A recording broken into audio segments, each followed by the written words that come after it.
Be in the pasuk, because if it's in the pasuk says it. If it's a remes, is it on? Yeah. Here, you bring it a little closer. Voice it doesn't carry that well. If it's a remes in the pasuk, it doesn't need to be a halacha l'Moshe Messina. Halacha l'Moshe Messina was an oral tradition. So therefore, the Rambam is going to give an example from our Gemara, how we see that in our Gemara. Okay, so that's number one. Number two is the idea that the rabbis make a decree, but when they make a decree, they don't make a second decree to protect the first decree. Question is, the Meir Shiloach asks, what is that? What is the significance of a decree? Meaning, we are going to learn out, for example, that if you have trouble with alcohol, what do? You could add on to what the Torah tells you to do. The Torah doesn't require you to abstain, but a Nazir, for example, in his vow to be a Nazir, has to abstain from wine. Because that particular person the Torah doesn't address his circumstance, so he has to widen his own prohibition.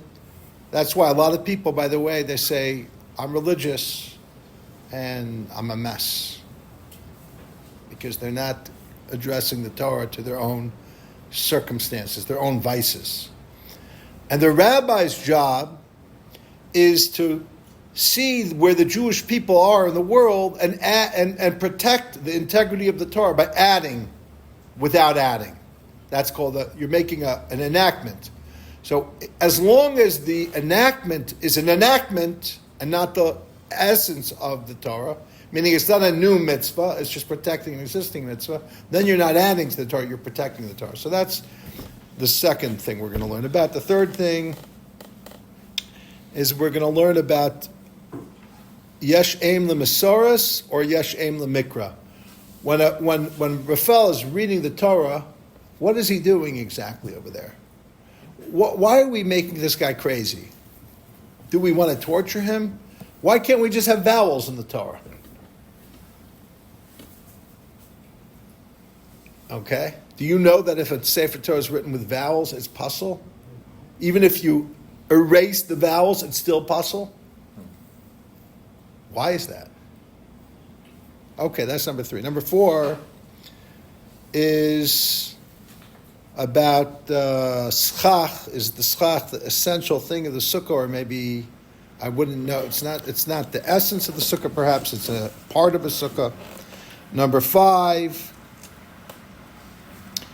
is the nature of the verse that tells us that we have to be protected from the elements of the Sukkah. How one of the rabbis learns that means the Sukkah has to have a more permanent nature in terms of four walls. Number six is the Arizal. Is called Shar Tanta, the Tamim Nekudos Tagan and Osir. So that's like, every letter has to be looked at in four ways, right? We have the letter itself, that's called the ot, the letter. And then you have also the keter, the crowns on it, the little extra little flourishes. You won't find it so much in the Chumash, but you'll find it in the Sefer Torah or the Tikkun, those little embellishments on the words. And then you have the Nikudot, the vowels. The vowels, as I said, make a Sefer Torah puzzle, but if you don't read it with the vowel, we will yell at you, we'll catch you, Raphael, and we'll make you go back again. So why? If it's so important, put it in there in the first place. Like there's a type of like Karaites that they actually have a Sefer Torah specifically with vowels, because they say, why wouldn't it have vowels in it? What type of game is this we're playing? You would like that, Shul. Your laning would be perfect. You wouldn't make any mistakes. What is this game that we're playing? I make mistakes to give people a chance to. It's a way to teach. Yeah, exactly. Give them something to do. Learn constant humility, you know. That I did, by the way. Yeah, it works, That was neutral. Yeah. So we're going to look in the Arizal and see how he finds in these 4 levels that he calls, the acronym is Tanta. Sounds like it's a Yiddish word for your aunt, Tanta Shena, right?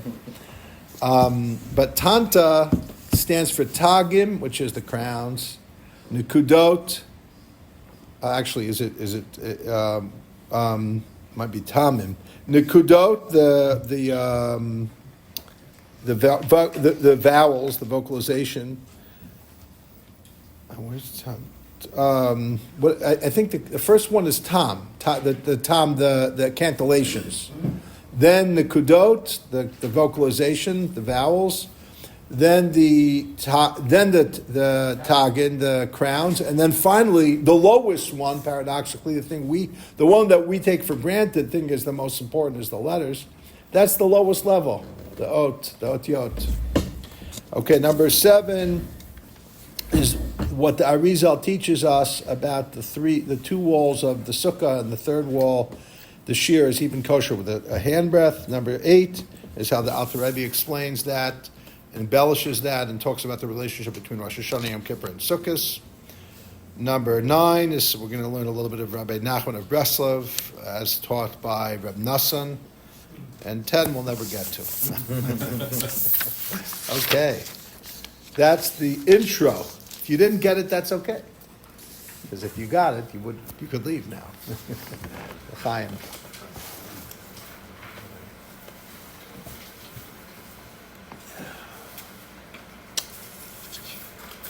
So let me give you a little bit of context of the Gemara here. The Gemara is saying that how do we know that a sukkah has to be 10 tefachim high? So last week we learned it out from either the Aron or the Kruvim. We learned it out from something in the Mishkan or the Beis HaMikdash. And that was amazing idea of L'olam lo yard Shechina l'mata ma'asar tefachim, that the Shechina has this line in the sky of where it descends to. That was last week. This week we're going in another opinion, the opinion of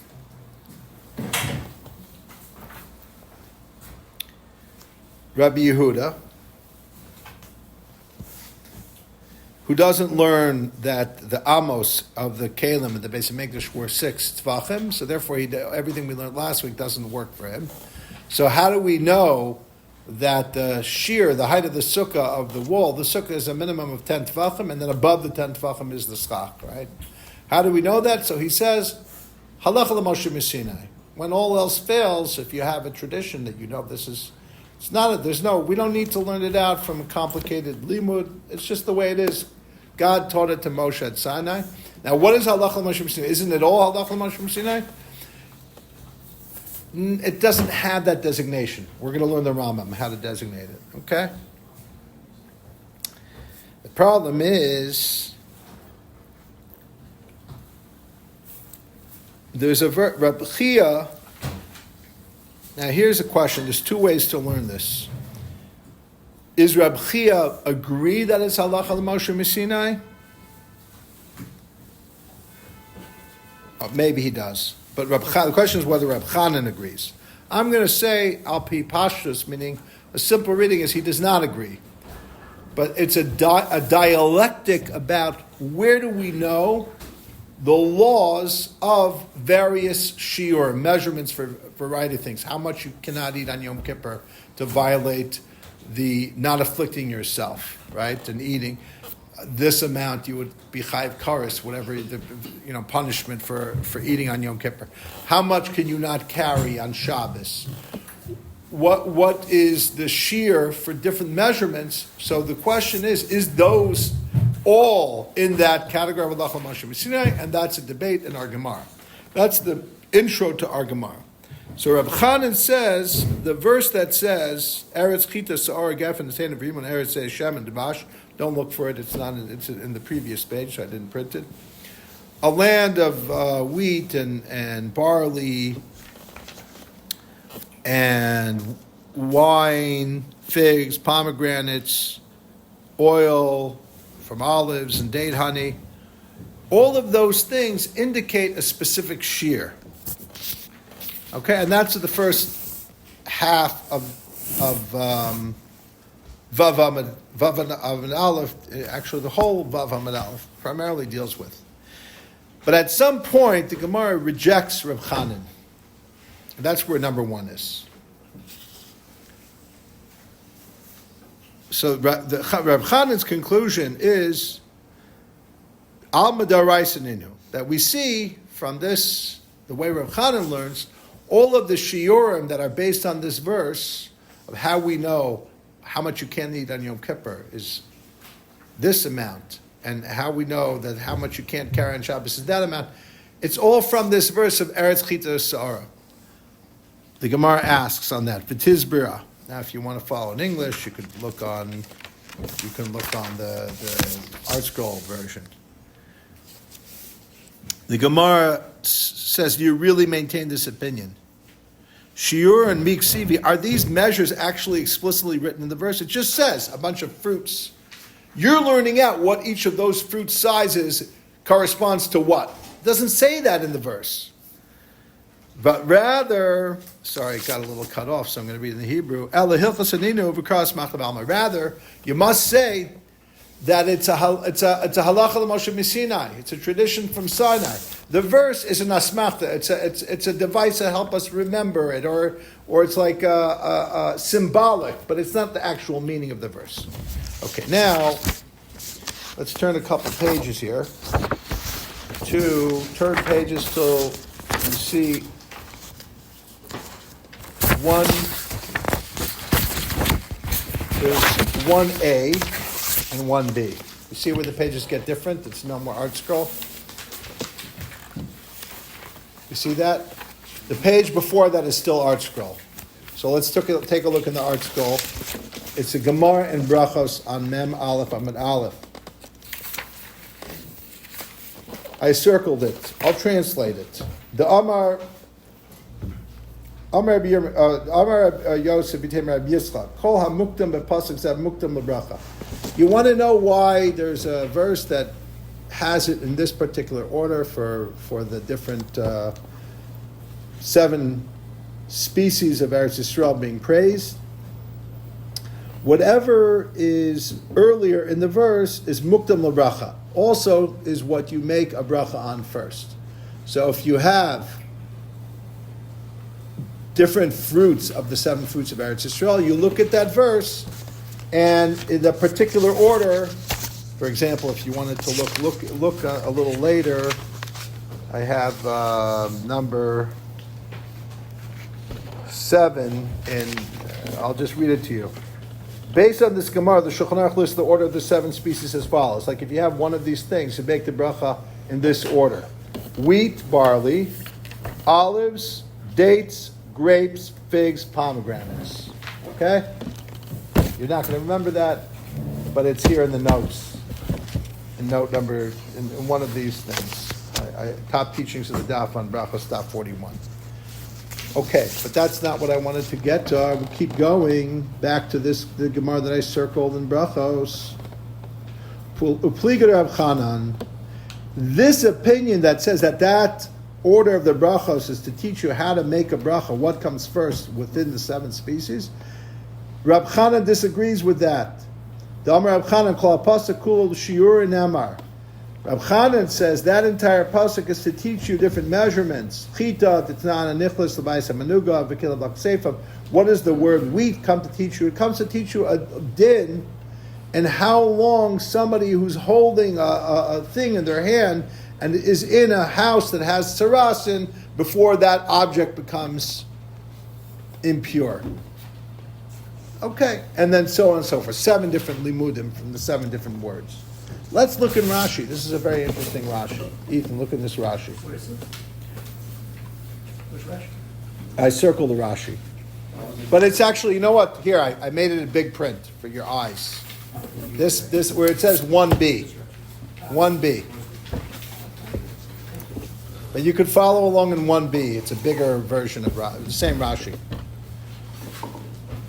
Upliga de Rav Chanan. This is a very interesting. I'm about to say something. Before I was just quoting the Gemara. Now I'm about to quote Rashi and teach you hopefully something. Upliga de Rav Chanan. Hader Rabbi Yitzchak de Amar Mukdam Kaidin Levracha. What is Rabbi Yitzchak saying?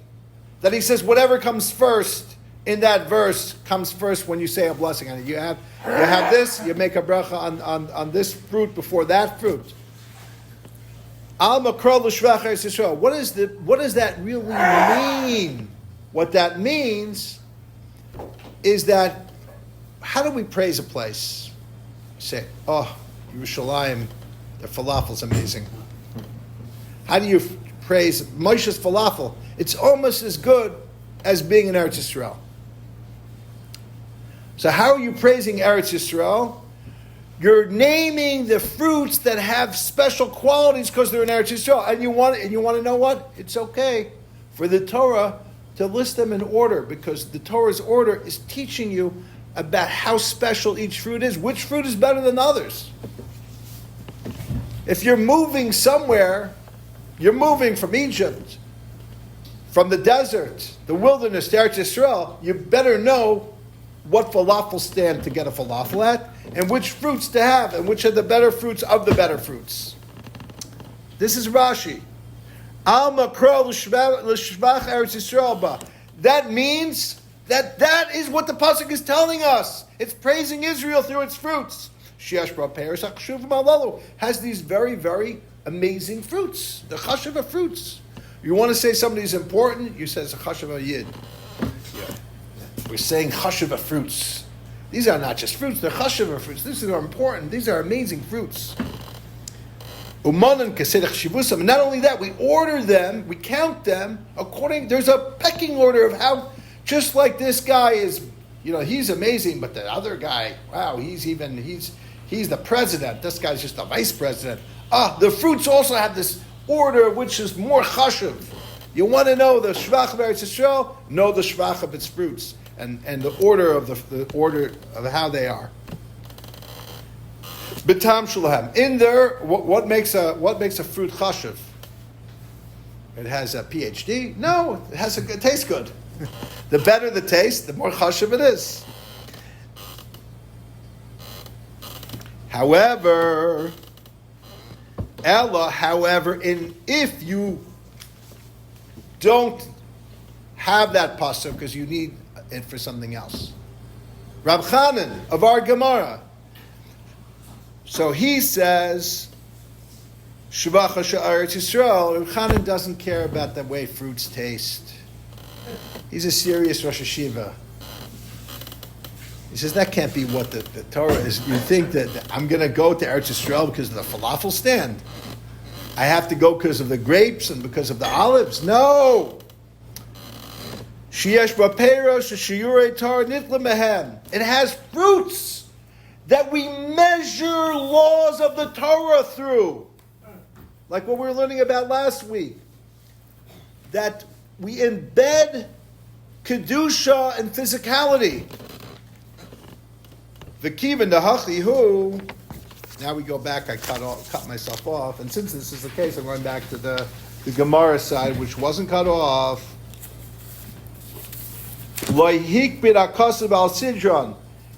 It's the Torah doesn't care about the order. If you're talking about how tasty something is, the Torah loves you, and the Torah wants to tell you which fruits to take first. But if it's telling you shiurim, then it doesn't matter what the order is. You hear this Rashi? If they're just coming to tell you halachas, then they're all equal. They're all equal. They're teaching you different halachas. This Rashi. First of all, I want to ask a question. Let me ask you a question. Is it a mitzvah, midaraisa, to make a bracha on food before you eat it? No, I have to. Afterwards there is. Before, there's a discussion in the Gemara. There's a remes for it. Maybe there's a svara. If you eat, you make a bracha when you're full. For sure, you should eat before when you're hungry. But ba'atzim, we paskin that it's not a mitzvah midaraisa to make a bracha before you eat.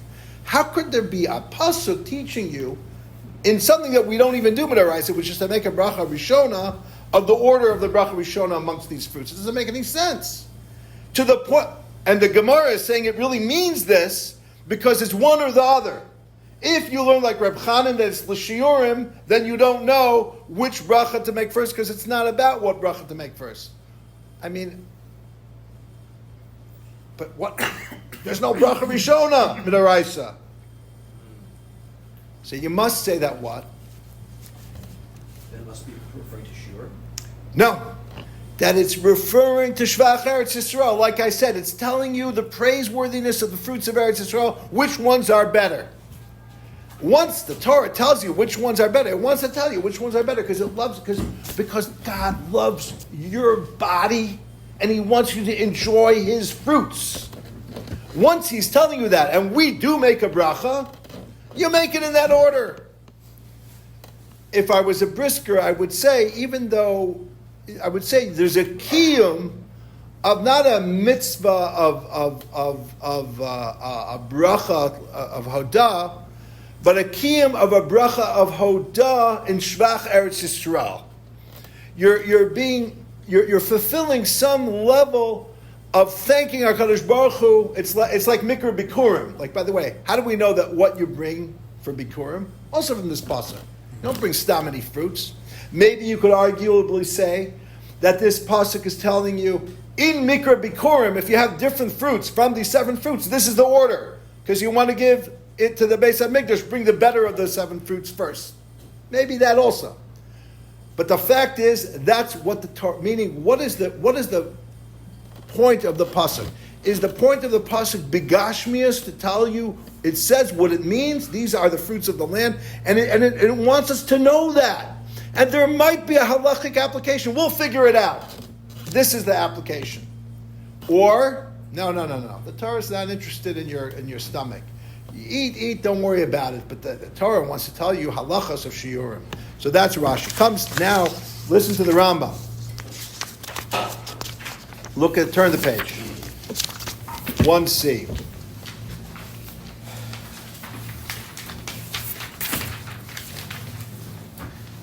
Is number 21, line 21. This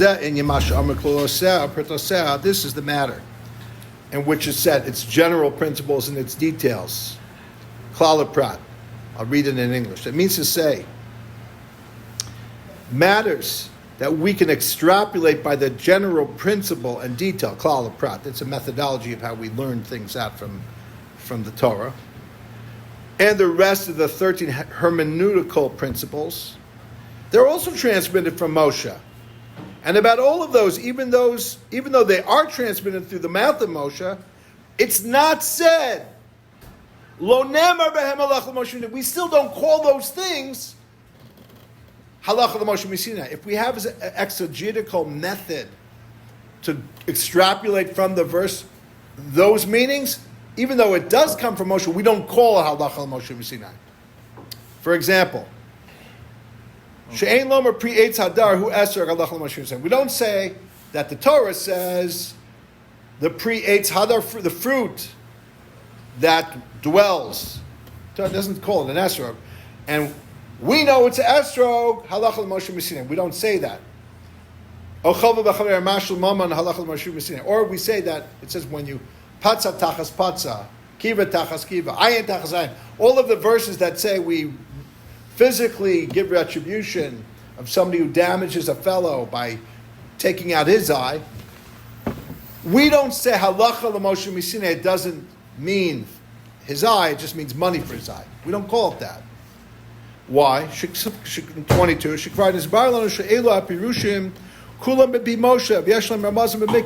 Because we already established that when Moshe taught something, he taught a way of understanding it that is already alluded to in the verses. Or we'll extrapolate it through methods of logic. Moshe Amarnu. Next page. What if there is something that doesn't have some way of the Torah alluding to it? Or reason. When we're missing an indication, we're missing a logical or 13 klalim of extrapolation to get to that. When we don't have that path, that's what you call Halacha L'Moshe Misinai. Ubishvil zeh, kishamarnu shiur Halacha L'Moshe Misinai, when in our Gemara, it's probably a mistake that he says Brachas Daf Mem. It may not. I don't think the Rambam said Brachas Daf Mem. So you could put in the place of Brachas Daf Mem, you could put in Sukkah Daf Vav. I mean, not a mistake, because Daf Mem, Brachas comes first. This Gemara appears 3 times. Brachas Daf Mem, Sukkah, and Erevin. So I could have listed any one of the 3. So put in our Gemara. The Gemara has this whole back and forth and says, why are you calling these things Halacha L'Moshe Misinai? Aren't these shiurim alluded to in this verse? As the verse indicates, a land with this type of grain, and that type of grain, and this type of fruit, and therefore that must be why we have these shiurim based on that verse. By the way, I know I'm missing Gemara. You have to read this on your own later. Do your homework. I can't read everything. The answer is that the truth is that the verse does not really have a remes for these things. It just says these measurements. Doesn't say that they're measurements for any specific thing. We can't connect the dots from A to B in any logical way at all, according to the Gemara, the way the Rambam's reading it. The Rambam is saying, the Gemara is saying, you want to know why it's Halacha L'Moshe Misinai? Because the verse is in no way indicating those shiurim. Just because it says a date, how do I know that it has anything to do with Yom Kippur? Just because it says a zayis, how do I know that has to do with all those other shiurim that go by olive's bulk? I don't. And therefore, there is no remez in the pasuk, and therefore it can be called Halacha L'Moshe Misinai. This is a classic Rambam. The Rambam is always very important in his introductions. Very important introductions. There is no foundation to say I can logically infer these, extrapolate them, understand them from that verse of Eretz Chita, Sorah. There's no remez.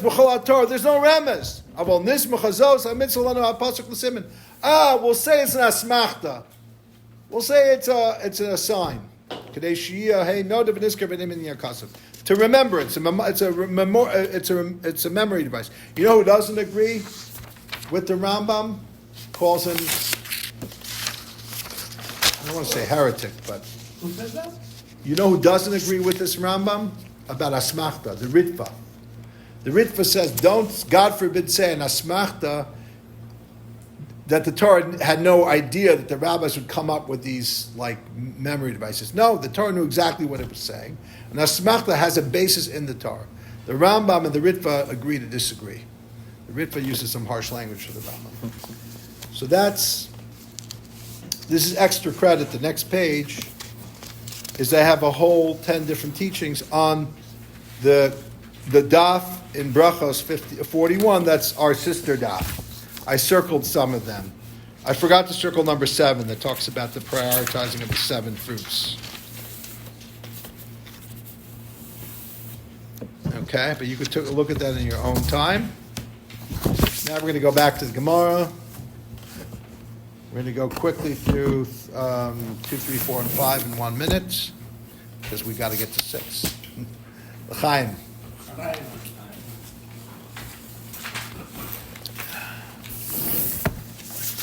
Back to the Gemara.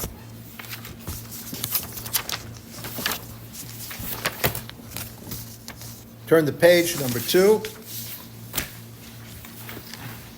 It's talking about the dinim of mikvah. I don't have time to read the details, but basically, if you have a chatzitza, if you have something interloping between your body and the water, right? Let's say you have a Band-Aid on. Can you go to the mikvah or not? These are real questions for women. So that's what the Gemara is discussing. So it says if it's something that's on a minor part of the body, the question is minor. Is it for the minor part of the body or minor, consider the body that's above and beyond the scope? And you don't care about it. If you care about it, then you have to get rid of it. But if you don't care that it's there, then it's okay under certain circumstances. Again, I'm not giving a psak here. I'm just reading the Gemara. The Gemara says, why don't we make a gzera? Even, let's say, if you don't care, that you should make a decree, because the decree is, there's already a decree, so make an additional decree that anything, even if you, no matter how small, whether you care, you don't care, should always be a problem with going to the mikvah. So the Gemara says, why don't we make a decree on when it's a small portion of a part of the person that he doesn't care about, and say that's also disqualifying, because then maybe by accident, if you allow that, then you'll also allow something that a person does care about and allow them. So why don't we do that as well? The Gemara answers, he goof gzera, but anekim gzera. The idea that, the initial idea was a rabbinic decree. We're not going to make a decree on a decree. Okay?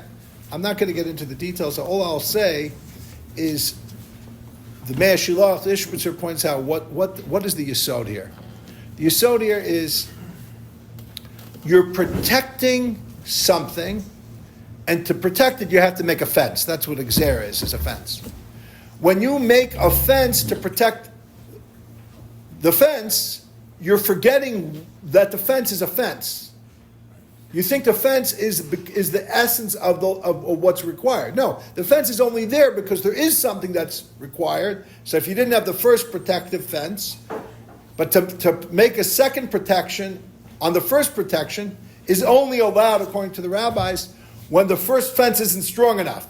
There are times when we do make a decree on a decree, because the Gemara says it's not considered that because it was all one initial decree.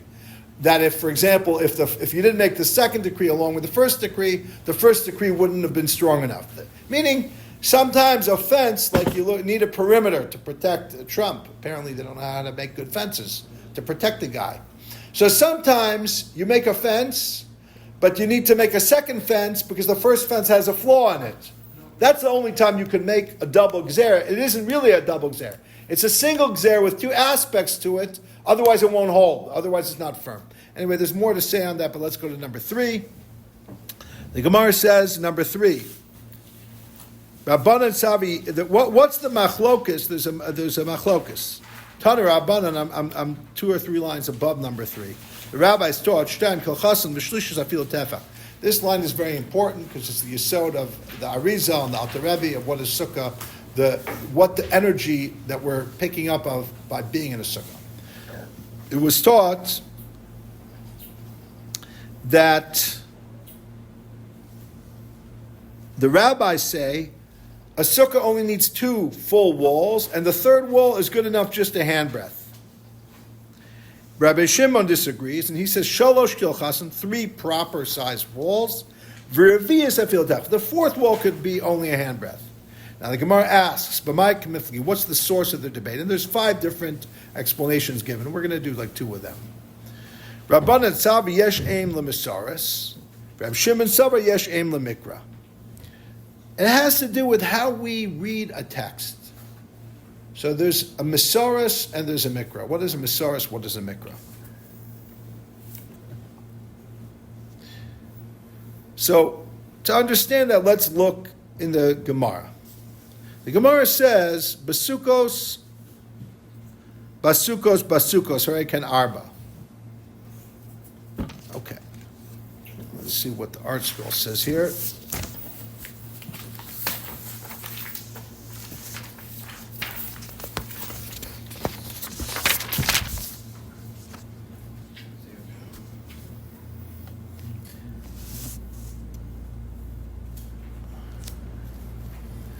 The Torah says the following: Basukos teishru shibas yamim. Now, here's the thing. If you look in the art scroll in the note in 17, let's focus on that first word, basukot. Notice there's no vav after the sama, right? Meaning when Raphael is reading the Torah, he doesn't know the vowels. He can only look at the words. He has to either memorize the vowels or he has to guess them.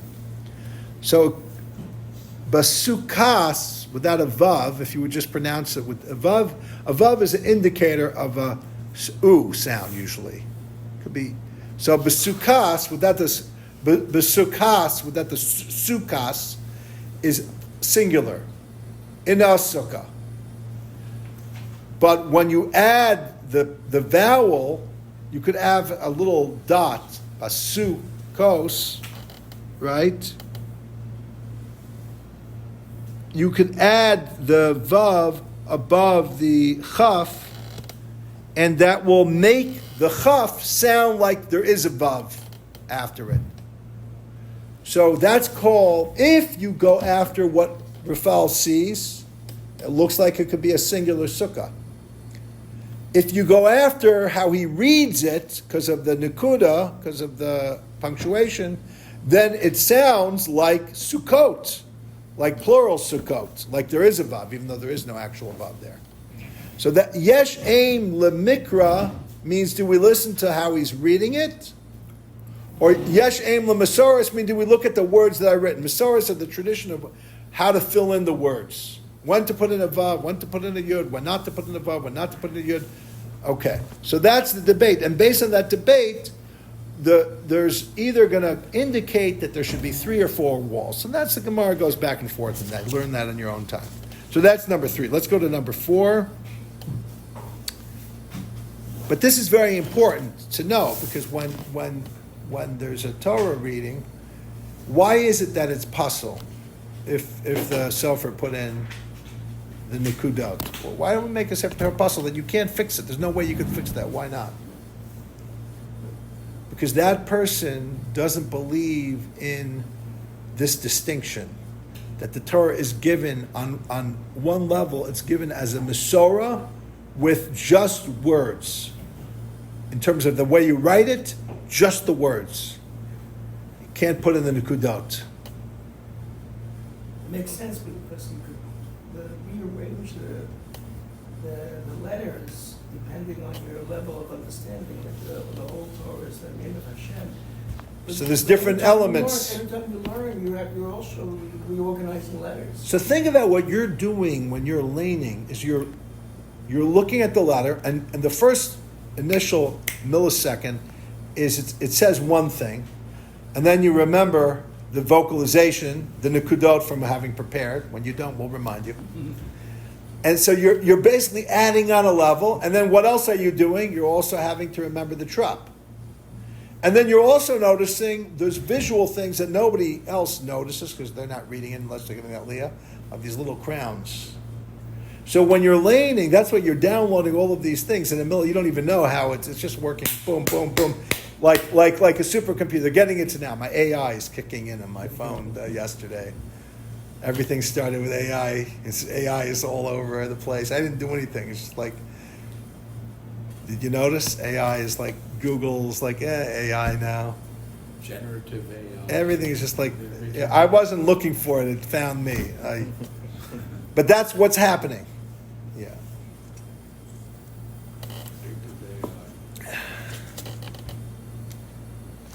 Okay. I'm going to skip number 5. But basically number 5 is whether you need, one of the arguments of learning whether we go like Reb Shimon or the Chachamim about whether you need 3 full walls or only 2 full walls plus a tefach, is whether whether Schach needs its own verse. And the argument of saying it doesn't need its own verse is because this Rashi likes to say it, Al Shem Schach Kriya Sukkah. The word Sukkah indicates that it has Schach in it. So that would be why it doesn't need its own verse. A Sukkah indicates Schach. You don't need a Sukkah with Schach. It's the same one and the same thing. Or maybe not. Maybe I don't really know what a Sukkah means. It's some type of hut. It's not about the Schach, it's about the temporary element of it. You're going into something else. What the else is, I don't know. So that's number 5. Number 6. 6 is the Kabbalah. Kabbalah.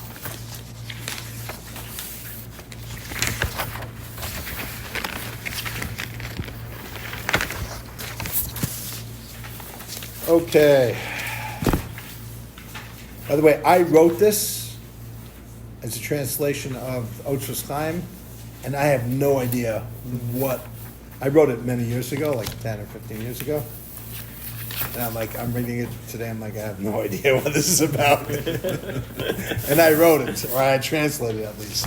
So you could imagine everyone else maybe following those a little bit. But okay, so basically it's what I circled here. So we have, first of all, he talks about there's different ways to spell out God's name, Yud Ke Vav Ke, and depending on how you spell them out, they're either 72, they have the numerical equivalent of 72, or 63, or 45, or 52.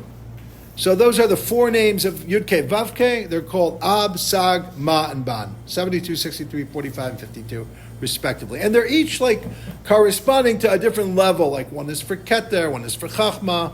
They have to do with a different Sefirot, okay? But here, the Arizal brings them very quickly into Tamim, the musical cantillation. That's the name of God that it's equivalent of 72, the highest one. The Nikudot, the vocalization or the vowels, that corresponds to Shem Sag, the second highest name, the name is 63. And then the Tag and the crowns, that corresponds to the divine name of 45, which is the third highest. And then finally the lowest, which is the Ot itself, the letter itself is Shem Ban, 52. It's so interesting because what would you think? Who cares? This other stuff is extra. Okay, you need it. You need the Nikudot to read it. We don't correct you, Rafael, on Trupp. Some people do. I noticed, by the way, there was a family that I was part of that used to correct their own children on any little Trupp mistake. Because they figure, like, it's my child. I get to do whatever I want. I made a little, like, Trupp mistake. Isn't there a thing where you shouldn't correct the vowel if it doesn't change the meaning? Yeah, but here no one knows what anything means, so they correct me. They don't know enough to know that. Myself included. But yes, that's correct. Let me just say, in terms of these things, if you look at the next page, you'll see that every one of these divine names has the other three in them. It's just which one is primary, which is secondary, and so on. So, for example, Rafael, if you're laning, you can't have an Ot without a Trupp. You can't do Trupp if you have no letter. So you're doing all four, and you need to have the vowel, and you have also the. So that's Yesh Am Lemikra, Yesh Am Lemisoret. The Mikra is the Kriya is the Nekuda. There's a Tosos here that it says, by the way, that explains that Rabbi Akiva holds you can have both. It's not one or the other. Even if he has one as primary, if they don't contradict, you do both. It's a beautiful Tosfot that goes well with this, saying that you have the primary thing, but you have the other ones are nichlal, are included in them. So if there's no stira, you could have both energies operating at the same time. It's just one goes before the other. So for example, he says here, the top of the head of the skull of Adam Kadmon until the place of the ears. That's here till here, right? Is called the level of Ab, 72. So 72 is basically where you would wear your kippah. If you wore a hat, or a crown. Put on a crown, and that part of the skull is, what do we call it? The crown of the head. That's Shem Ab. And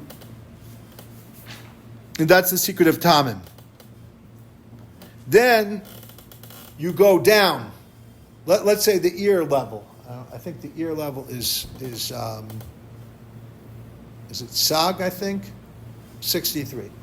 So it explains, the Arizal goes on to explain the following thing.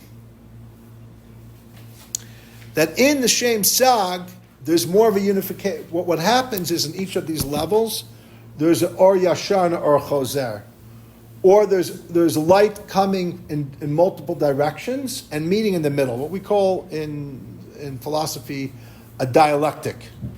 That there's and out of the dialectic it creates a vessel. The light creates a vessel because they clash with one another, And that clash creates some type of synthesis of a meeting of minds or a tension, and that creates some type of vessel in which, without that interaction, it wouldn't have existed.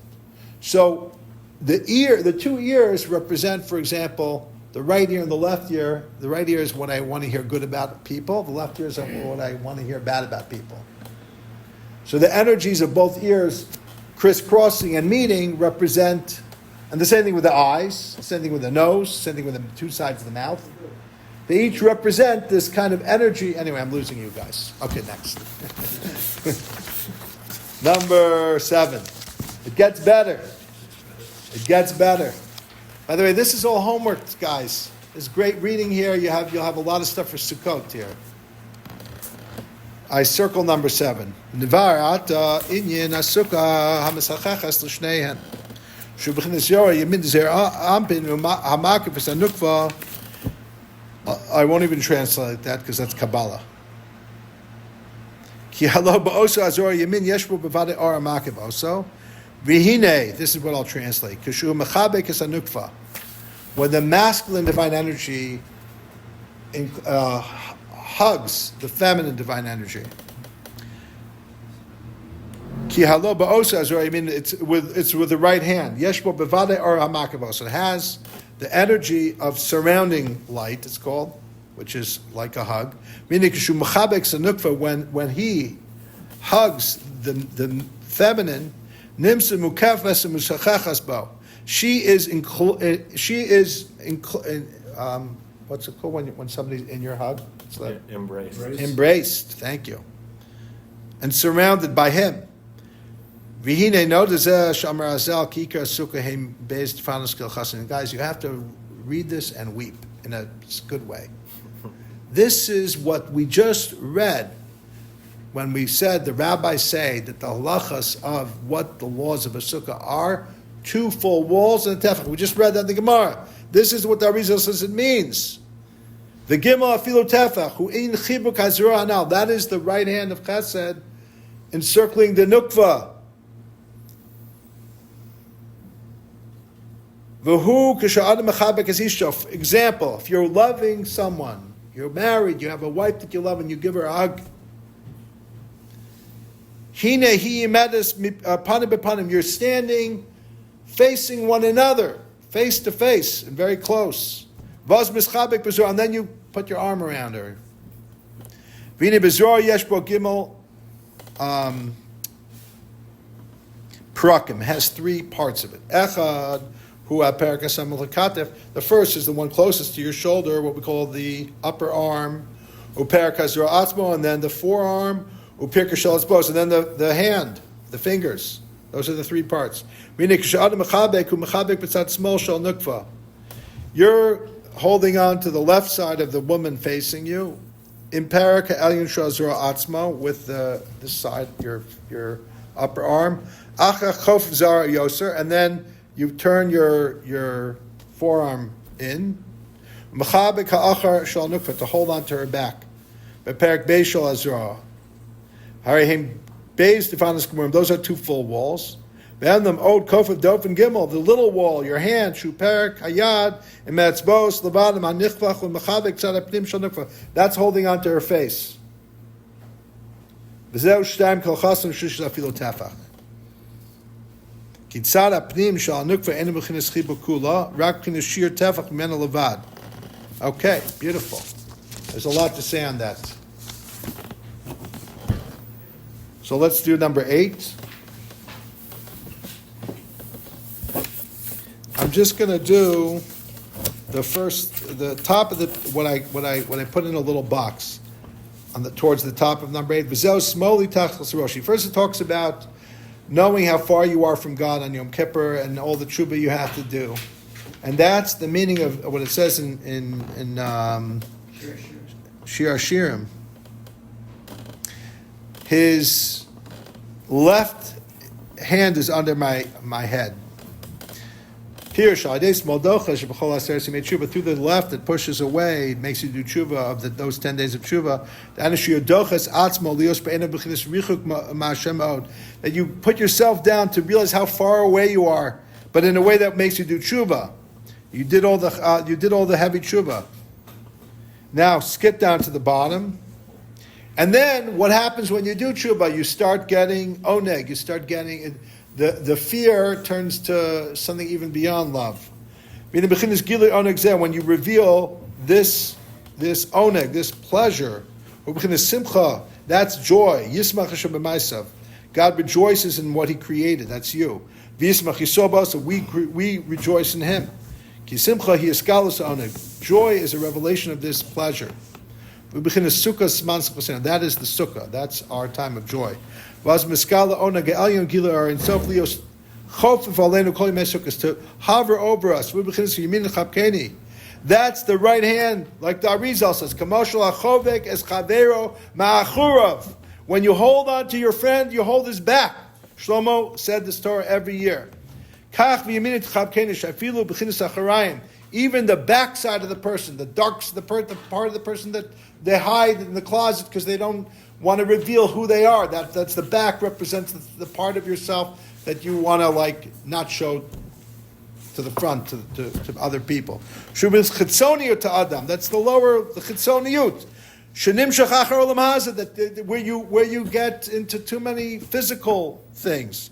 Shenikar acharayim b'chinas oref, k'moshkasu kipanu of oref. When we turn to God with the back of our neck, im kol zehu makifa b'sova. Nevertheless, that is surrounded by a Kadosh Baruch Hu to transform the darkness into light.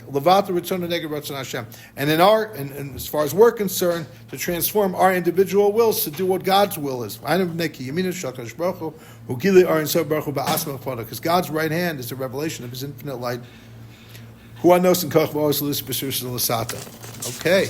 and now number 9. This is Likutei Halachos of Reb Nosson and Reb Nachman. When we have faith, the Chasidim do a kibbutz. They gather together. We recount God's kindness. The Sukkah is chesed.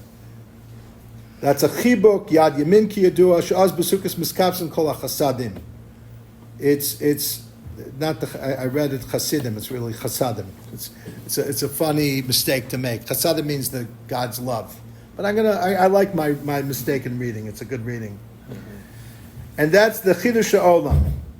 Moshe Kosuv v'Sukkoti Letzel Yomam v'Alken Amar Torah Tzem Diras Keva b'Shav Diras Arai Lirmos Chidush Olam. Why are we going into the Sukkah? To tell us the world is only created because God creates it every moment.